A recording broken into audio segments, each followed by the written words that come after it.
Hey guys, welcome back to our channel Newton's Hub, a complete place for learning.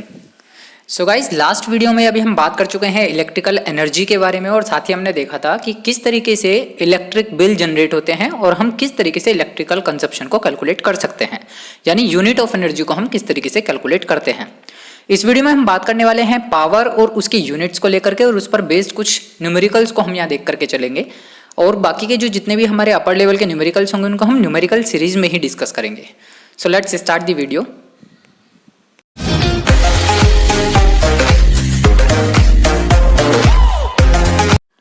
Power की अगर हम बात करें तो पावर को हम छोटी क्लासेस से पढ़ते आ रहे हैं अपनी साइंस की बुक में। ये होती है रेट ऑफ डूइंग वर्क, काम को करने की जो रेट होती है इट इज कॉल्ड पावर। उसी को क्या नाम दिया गया है? पावर का नाम दिया गया है। अगर मैं रेट की बात करता हूँ, किसी भी चीज़ की रेट की अगर मैं बात करता हूँ तो इसका मतलब मैंने विद रिस्पेक्ट टू टाइम वहाँ पर बात की है।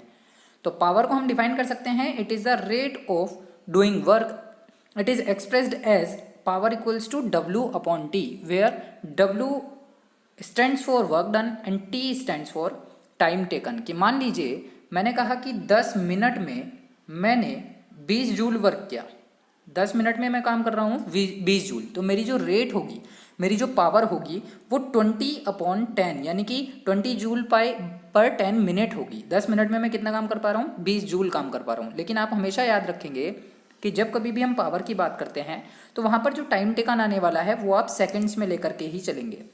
न्यूमेरिकल में भले ही आपको क्वेश्चन में मिनट्स में टाइम की वैल्यू दे रखी हो या आवर्स में टाइम की वैल्यू दे रखी हो, लेकिन आप क्या करने वाले हैं? सेकंड्स में ही उसकी वैल्यू को कन्वर्ट करके न्यूमेरिकल को सॉल्व करेंगे। लेकिन अगर हम इलेक्ट्रिकल यूनिट की बात करते हैं तो वहाँ पर हम किलोवाट आर घंटे में हम बात करते हैं, आवर्स के लिए हम बात करते हैं। तो चलिए देख लेते हैं। सबसे पहले अब हम पावर के लिए जो हम एक्सप्रेशंस निकाल सकते हैं वो कौन कौन से हैं। तो देखिए लास्ट हमने इलेक्ट्रिकल एनर्जी में पढ़ा था, इलेक्ट्रिकल यूनिट में हमने पढ़ा था, that is W equals to VIT। जो वर्क डन होता है वो VIT हमने वहाँ पर पढ़ा है। और अगर मैं इस W की वैल्यू पावर के इस फॉर्मूले में अप्लाई कर दूं तो हम क्या पाएंगे कि ये VIT आ गया है W की जगह, तो हमारे पास फॉर्मूला आ गया VIT अपॉन T। जैसे ही आप T से T कैंसिल आउट करेंगे तो आपके पास जो पावर की वैल्यू होगी दैट इज VI। तो इसका मतलब हमें पावर का एक एक्सप्रेशन मिल गया P इक्वल्स टू VI। इस एक्सप्रेशन का यूज करके हम किसी भी न्यूमेरिकल को इजीली सॉल्व कर सकते हैं। और अदर जनरल एक्सप्रेशंस निकालने के लिए हम क्या करेंगे? ओम्स लॉ का यूज करेंगे। ओम्स लॉ की वीडियो का लिंक आपको डिस्क्रिप्शन बॉक्स में मिल जाएगा। अगर अभी तक आपने ओम्स लॉ नहीं पढ़ा है तो आप लिंक के थ्रू ओम्स लॉ को स्टडी कर सकते हैं। अब क्योंकि ओम्स लॉ हमसे कहता है V upon I equals to R, ये हमारा ओम्स लॉ की स्टेटमेंट थी। तो अगर मैं इस फॉर्मूले में V इंटू I में I की वैल्यू अप्लाई कर दूँ, it means I equals to क्या हो जाएगा? V upon R। देखिए I की वैल्यू अगर मैं यहाँ से निकालता हूँ तो वो कितनी आने वाली है? V upon R। ये जो V अपॉन R आया इसको मैं अप्लाई करूँगा इस फॉर्मूला में, तो हमारे पास जो एक्सप्रेशन आने वाला है that is P equals to V square upon R। वो एक्सप्रेशन क्या हो जाएगा? P equals to V square upon R। Similarly अगर मैं यहाँ पर V की वैल्यू को अप्लाई कर देता हूँ, V की वैल्यू अप्लाई करने का क्या मतलब हुआ? क्योंकि V इक्वल्स टू क्या होता है? ओम्स लॉ के अकॉर्डिंग IR होता है। इस IR को जैसे ही मैं यहाँ अप्लाई करूँगा तो मेरे पास जो टर्म आने वाली है that is P equals to V का स्क्वायर हो रहा है, इसका मतलब I स्क्वायर हो जाएगा, R स्क्वायर हो जाएगा और डिवाइड में पहले से ही क्या आ रहा है? R आ रहा है। तो एक R से एक R कैंसिल आउट हो जाएगा और हमारे पास जो टर्म होगी that is I square into R। तो इस तरीके से हमें पावर के कुछ फॉर्मूलाज मिल जाते हैं, कुछ एक्सप्रेशंस मिल जाते हैं, जिनमें पहला एक्सप्रेशन है P इक्वल्स टू VI, दूसरा एक्सप्रेशन है V स्क्वायर अपॉन R और तीसरा एक्सप्रेशन है I स्क्वायर इंटू R। इन तीन एक्सप्रेशंस के बेसिस पर हम किसी भी न्यूमेरिकल को सॉल्व कर सकते हैं by identify the values which are given in the question.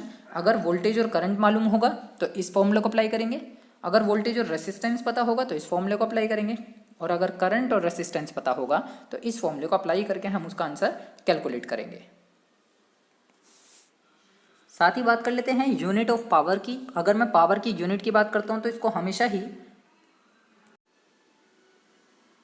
तो पावर की अगर यूनिट की बात करें तो SI यूनिट जो होती है पावर की दैट इज वाट। वाट में इसको हम मेजर करते हैं और वाट की डेफिनेशन अगर मुझे निकालनी हो तो अभी हमने फॉर्मूला पढ़ा है that is P equals to W upon T। W upon T is the formula of power. तो पावर के फॉर्मूले में हमने देखा W जो होता है वो जूल में होता है और टाइम जो होता है वो सेकंड में होता है। तो अगर मैं आपसे कहूँ कि पावर यानी कि 1 जूल को डिफाइन कीजिए तो 1 जूल हो जाएगा आपके पास जूल पर सेकंड, यानी अगर 1 सेकंड में 1 जूल वर्क डन किया जाए तो वहाँ खर्च की हुई पावर क्या होगी, 1 वाट होगी। तो इस तरीके से 1 वाट की डेफिनेशन भी एग्जाम में पूछी जा सकती है। ये तो हमारी बात हो गई एसआई यूनिट के लिए। लेकिन अगर मैं बात करता हूँ कुछ बिगर यूनिट्स की, तो बिगर यूनिट्स में आती है हमारे पास किलोवाट। जैसे कि वाट हमारी एसआई यूनिट है पावर की, उसी तरीके से ये किलोवाट है। उससे बिगर यूनिट हो जाती है मेगावाट। मेगावाट में होते हैं 10⁻6 वाट, जबकि किलोवाट में होते हैं 10⁻3 वाट। सिमिलरली एक और बिगर टर्म आती है, बिगर यूनिट आती है, दैट इज गीगावाट। गीगावाट में होते हैं 10⁻9 वाट। तो इस तरीके से ये कुछ बिगर यूनिट्स हैं जिनको हम इंडस्ट्रियल लेवल पे बहुत बड़े लेवल पर यूज़ करते हैं। कोई बड़ी बड़ी जितनी भी मशीन्स लगी हुई हैं जो कि हॉर्स पावर में काम करती हैं, या हॉर्स पावर भी हम इसमें देखेंगे। हॉर्स पावर होती है 746। इसी तरीके से जैसे कि हमारे घर में कोई इलेक्ट्रिक मोटर की अगर मैं बात करूं आपसे, तो उसकी जो पावर होती है उसको हमेशा हॉर्स पावर में ही काउंट किया जाता है। हॉर्स पावर को हम डिफाइन करते हैं 746 वाट से। अगर मुझे इसे किलोवाट में कन्वर्ट करना हो तो मैं डिवाइड कर दूंगा बाई 1000। जैसे ही आप इसे 1000 से डिवाइड करेंगे तो आपके पास आंसर होगा 0.746 किलोवाट। सीजीएस यूनिट की बात करें तो पावर की सीजीएस यूनिट होती है अर्ग पर सेकेंड।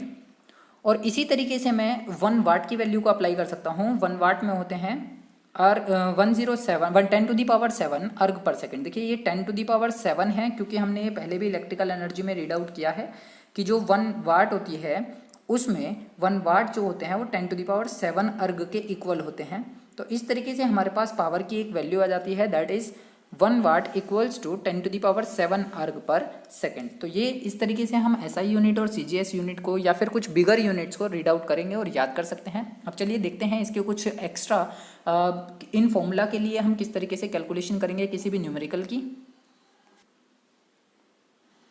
तो फर्स्ट न्यूमेरिकल कहता है कि how much power is used by a calculator that operates on 8 volt and 0.1 ampere. अब देखिए हमें वोल्ट की वैल्यू यानी पोटेंशियल की वैल्यू गिवन है, वोल्टेज हमें गिवन है, साथ ही हमें करंट की वैल्यू गिवन है, that is 0.1 ampere. If it is use for 1 hour, time हमें गिवन हो गया कि अगर इसको 1 घंटे तक यूज किया जाता है, how much energy does it use. तो इसमें एनर्जी की वैल्यू भी हमें कैलकुलेट करनी है। तो सबसे पहला हमारा काम होगा पावर को कैलकुलेट करना। अब देखिए क्वेश्चन में हमें क्या क्या पता है, वोल्टेज पता है और करंट पता है। तो पावर का एक फॉर्मूला जिसमें वोल्टेज और करंट आती है, that is P equals to VI। आप क्या करेंगे, सिंपली वोल्टेज और करंट की वैल्यू अप्लाई कर देंगे। तो वोल्टेज हमारे पास हो गई है 8 और करंट हमारे पास हो गया है 0.1। जैसे ही आप इनकी प्रोडक्ट निकालेंगे तो आपके पास आंसर होगा 0.8 वाट। तो 0.8 वाट जो है वो पावर होगी उस कैलकुलेटर की जिसको 0.1 एम्पियर के साथ 8 वोल्ट पर ऑपरेट किया जाता है। अभी क्योंकि हमें इसमें एनर्जी कंज्यूम भी निकालनी है कि अगर इस कैलकुलेटर को 1 आवर के लिए यूज़ किया जाता है तो कितनी एनर्जी कंज्यूम करता है। तो देखिए एनर्जी को कैलकुलेट किया जाता है, रिप्रेजेंट किया जाता है कैपिटल E से। तो कैपिटल E इक्वल्स टू हमारे पास फॉर्मूला है P इंटू T। कितनी पावर इसने कितने टाइम में खर्च की है वो उसकी इलेक्ट्रिकल एनर्जी होगी। तो अगर मैं पावर की वैल्यू अप्लाई कर दूँ, पावर की वैल्यू कितनी आई हमारे पास 0.8, पावर की वैल्यू हमारे पास आई थी 0.8। तो आप इसमें अप्लाई कर दीजिए सीधा सीधा 0.8 इंटू 1। जैसे ही आप इसे प्रोडक्ट निकालेंगे तो ये आपके पास वैल्यू आ जाएगी 0.8 वाट इंटू आवर्स। तो ये हमारे पास क्या हो गई है, इलेक्ट्रिकल एनर्जी की यूनिट हो गई है। लेकिन अगर मुझे वाट आवर की जगह इसको जूल में निकालना हो तो जूल में निकालने के लिए हम क्या करेंगे, सीधा सीधा जो हमारे पास ये टाइम है, जो ये टाइम हमारे पास है 1 आवर में ना रख के इसको सेकंड्स में रख देंगे। तो 1 आवर में कितने सेकंड्स होते हैं, 3600 सेकंड्स। तो जैसे ही आप टाइम की वैल्यू सेकंड्स में रखेंगे 1 आवर की जगह, जब आप इसमें सेकंड्स की वैल्यू अप्लाई करेंगे और प्रोडक्ट निकालेंगे तो आपके पास आंसर होगा 2880 जूल्स। तो अब डिपेंड करता है कि क्वेश्चन में इलेक्ट्रिकल एनर्जी को किस यूनिट में पूछा है। अगर इलेक्ट्रिकल एनर्जी वाट आवर में पूछा है तो आप सीधा सीधा टाइम को आवर्स में ही रखेंगे जो कि क्वेश्चन में गिवन होगा। और अगर जूल्स में हमसे आंसर काउंट करवाता है तो हम उन आवर्स को सेकंड्स में कन्वर्ट कर देंगे। इस तरीके से हम इजीली किसी भी क्वेश्चन को सॉल्व कर सकेंगे। इस न्यूमेरिकल में हमसे बोला है how many amperes flows through a 100 watt bulb. इस बार हमें पावर गिवन है और करंट हमसे कैलकुलेट करवा रहा है।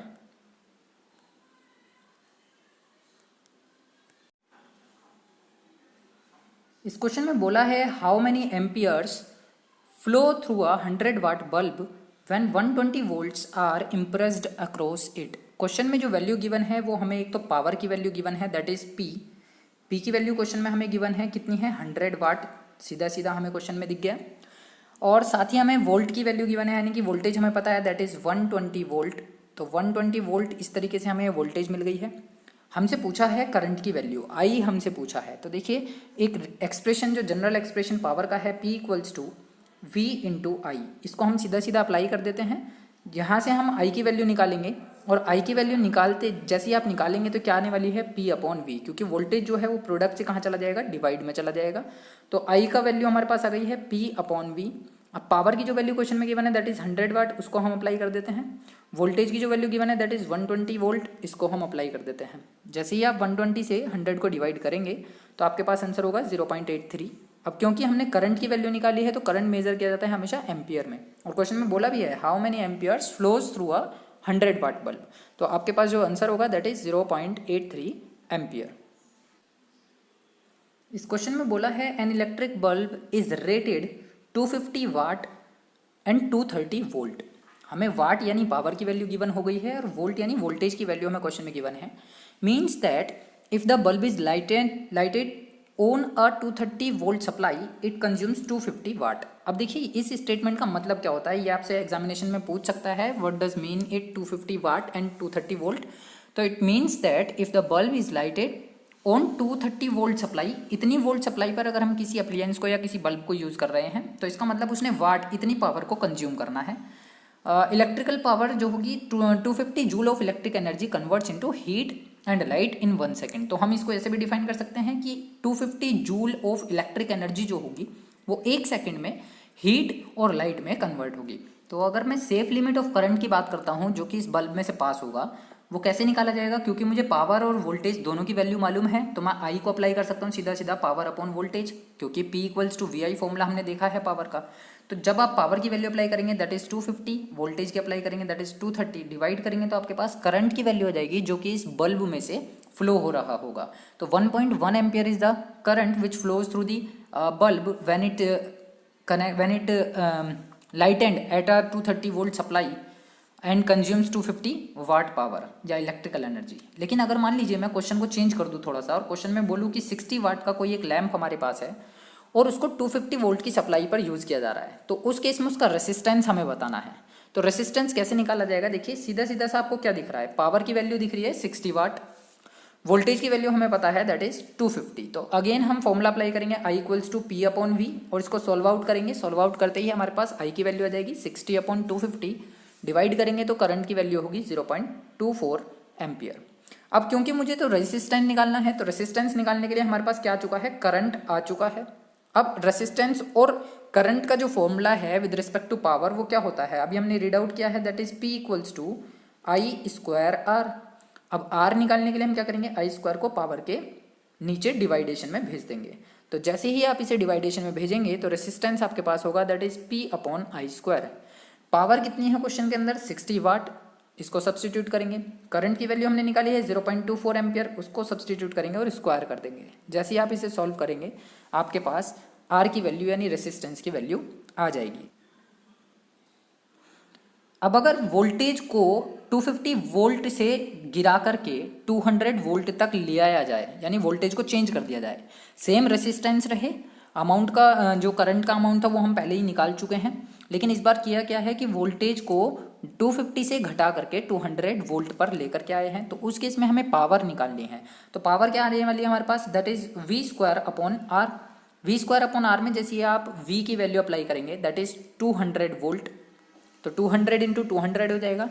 और क्योंकि R की वैल्यू अभी हमने देखी है 60 अपॉन 0.24 का होल स्क्वायर, आप इसको यहाँ सब्सटीट्यूट करेंगे तो ये 0.24 स्क्वायर जो होगा वो ऊपर आ जाएगा। और इस पूरे एक्सप्रेशन को सॉल्व करके आपके पास किसकी वैल्यू आ जाएगी, पावर की वैल्यू आ जाएगी दैट इज 38.4 वाट। तो बच्चों इस तरीके से हम पावर के किसी भी न्यूमेरिकल को सॉल्व कर सकते हैं by using the formulas P equals to VI, V square upon R and I square into R. तो आज के लिए केवल इतना ही, मिलते हैं नेक्स्ट वीडियो में नेक्स्ट कंटेंट के साथ। कोशिश करेंगे कि उसमें मैं आपको हीटिंग इफेक्ट ऑफ इलेक्ट्रिसिटी के कुछ एप्लीकेशंस के बारे में बता सकूं, जैसे कि बल्ब हो गया, उसकी क्या क्या वर्किंग परफॉर्मेंस है, किस तरीके से वो वर्किंग में काम करता है, और हीटर की भी हम बात करेंगे। तो तब तक के लिए आप लोग, अगर आपको ये वीडियो पसंद आई हो तो इस वीडियो को लाइक कीजिएगा, शेयर कीजिएगा, और अभी तक अगर आपने हमारे चैनल को सब्सक्राइब नहीं किया है तो सब्सक्राइब कर लीजिए और बेल आइकन को प्रेस कर लीजिए ताकि आपको आने वाली हर वीडियो का नोटिफिकेशन मिलता रहे।